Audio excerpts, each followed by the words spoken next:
Hello বন্ধুরা, আজকে আমি আমের আইসক্রিম বানিয়েছি। আমের আইসক্রিম দুধ দিয়ে, আমল দুধ আর এমনি দুধ দিয়ে আমি আমের আইসক্রিম এই ইয়েতে বসিয়েছিলাম। আমের আইসক্রিম করেছি। এবার আমের আইসক্রিম করে তোমরা এরকম করে খাও, খেয়ে দেখো কেমন লাগছে।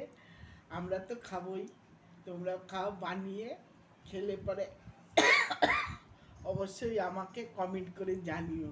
আমরা বানিয়ে খাচ্ছি, তোমরাও বানিয়ে এরকম করে খাও। আর আমার এই ভিডিওটা যদি ভালো লেগে থাকে অবশ্যই লাইক করো আর শেয়ার করে দিও আমার এই ভিডিওটাকে। আমরা এই আইসক্রিমটা খাচ্ছি বানিয়ে, বাড়িতে বানিয়ে খাওয়া হেভি ভালো হয়েছে, টেস্টি হয়েছে আইসক্রিমটা। এবং তোমরা অবশ্যই এরকম করে বানিয়ে খেও। আর আমার এই চ্যানেলটাকে অবশ্যই সাবস্ক্রাইব করে দিও। ধন্যবাদ।